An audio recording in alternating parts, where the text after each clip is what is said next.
Aleluia,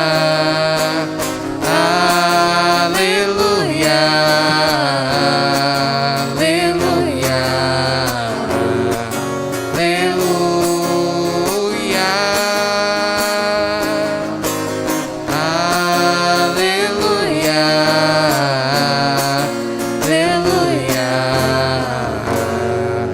aleluia,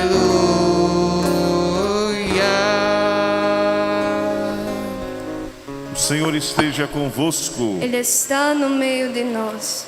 Proclamação do Evangelho de Jesus Cristo segundo Marcos. Glória a vós, Senhor. Naquele tempo, Jesus saiu da sinagoga e foi com Tiago e João para a casa de Simão e André. A sogra de Simão estava de cama com febre e eles logo contaram a Jesus. E ele se aproximou, segurou sua mão e ajudou-a a levantar-se. Então a febre desapareceu e ela começou a servi-los. À tarde, depois do pôr do sol, levaram a Jesus todos os doentes e os possuídos pelo demônio. A cidade inteira se reuniu em frente da casa. Jesus curou muitas pessoas de diversas doenças e expulsou muitos demônios. E não deixava que os demônios falassem, pois sabiam quem ele era. De madrugada, quando ainda estava escuro, Jesus se levantou e foi rezar num lugar deserto. Simão e seus companheiros foram à procura de Jesus. Quando o encontraram, disseram: "Todos estão te procurando." Jesus respondeu: "Vamos a outros lugares, às aldeias da redondeza. Devo pregar também ali, pois foi para isso que eu vim." E andava por toda a Galileia, pregando em suas sinagogas e expulsando os demônios. Palavra da salvação. Glória a vós, Senhor. Caríssimos irmãos e irmãs aqui presentes, os que acompanham esta celebração pelos meios de comunicação, os familiares daqueles que serão batizados nesta Eucaristia, pelo sacramento da iniciação, o primeiro de todos os sacramentos, que é o batismo.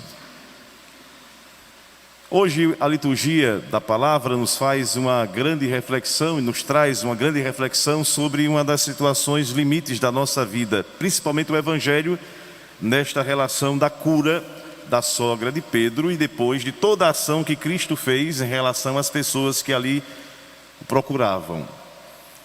Nós sabemos que uma das fases mais difíceis da nossa vida é a doença. Nós passamos, alguns convivem, outros nem tanto.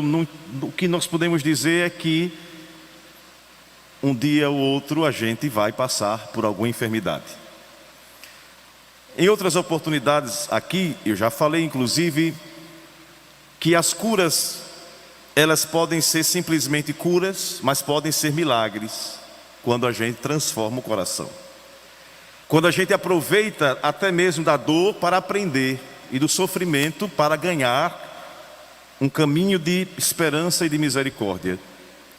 Há pessoas que com um pequeno problema de saúde já coloca Deus em xeque, já coloca Deus contra a parede, já coloca a vida se colocando como a mais sofredora das pessoas.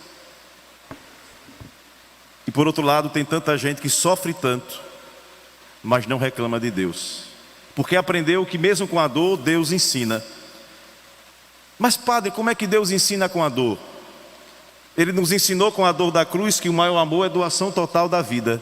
Ele não poupou seu próprio filho, deu por nós sofrimento total de amor.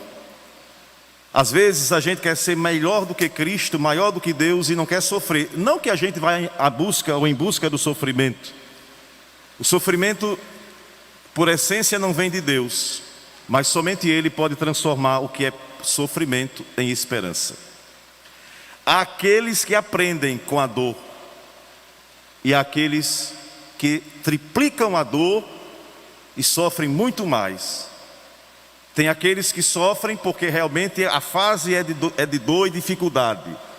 E tem aqueles que sofrem porque também querem, com o gesto do sofrimento, dizer: eu estou aqui, alguém olhe por mim, me dê um pouco de atenção.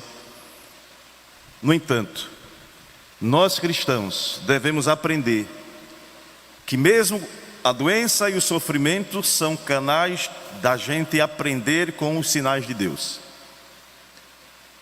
Aqueles que, quando, por exemplo, tem alguém que está sofrendo, reza por ele, pede a cura, mas a cura não significa somente a restituição da saúde daquela pessoa. A cura pode ser, por exemplo, que com o sofrimento daquele doente alguém possa pedir perdão a outra pessoa que está há muito tempo sem falar, que a própria pessoa doente pode inclusive ver que muita coisa errada que fez pode ser recuperada, pode fazer-se um exame de consciência diante de Deus. Ou seja, o que para nós é cura, simplesmente matéria, para Deus é muito mais, porque tudo que é humano é perecível. A matéria se destrói, mas a alma não. Por isso que a maior cura não é a cura do corpo, mas da alma. E para a cura da alma não tem outro exercício senão o amor e o bem. No entanto, nós devemos ter muito cuidado, porque estamos vendo toda esta realidade presente há quase um ano, mas ainda somos muitas vezes insensíveis. E ao invés de usar daquilo que Jesus usou em relação à sogra de Pedro, se aproximou, ouviu aquele pedido, se aproximou, pegou-a sobre a mão, em sua mão, e segurou-a e ajudou a reerguê-la. A gente vê em muitos momentos coisas lamentáveis, como essa semana. Como a gente pode refletir um ato de um pai querendo tirar um filho das ferragens de um transporte em chamas, e muitos passando somente para filmar e para talvez colocar nos seus canais de YouTube da vida e de Facebook. Faltou quem fosse como Cristo, que reergueu a sogra de Pedro. Ficaram nas mídias, como muita gente faz, ter a chance de uma atenção ou de seguidores, e esqueceu de fazer o que é mais importante: ajudar quem estava ali naquele momento de sofrimento extremo. Mas não é só esse momento agora. A semana vai passar como passou, e outras coisas vão acontecendo, e a gente às vezes se sensibiliza por um momento, mas a gente tem uma dificuldade enorme de fazer exatamente este gesto de tocar, sentir a dor, ajudar a levantar-se, a viver a experiência da verdadeira cura. Para outros, em outras situações, a ciência oferece agora diversas oportunidades de vacina contra esta pandemia, e há aqueles que seguem homens que não sei de onde vêm, não estou falando de nenhuma bandeira política A, B ou C, e agora querem questionar, dizendo que não querem, porque vem de ali, vem da acolá. A ciência é dom de Deus. Quando ela salva, é dom de Deus. Quando ela mata, não é.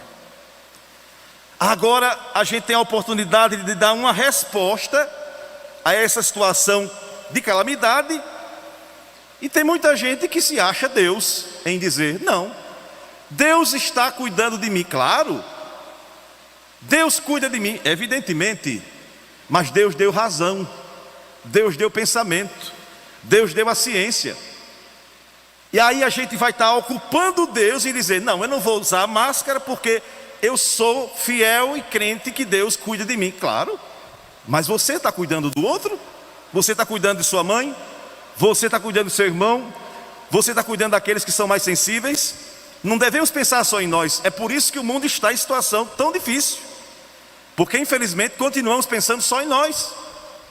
Em nós no sentido da pessoa, não do coletivo. E isso não pode ser assim. Por isso, meus irmãos, aqui faço, aproveitando desta própria palavra de Deus, faço aqui um convite e um apelo para que todos os que estão já na possibilidade de serem vacinados, imunizados, façam este gesto de amor, façam esse gesto de ressurreição.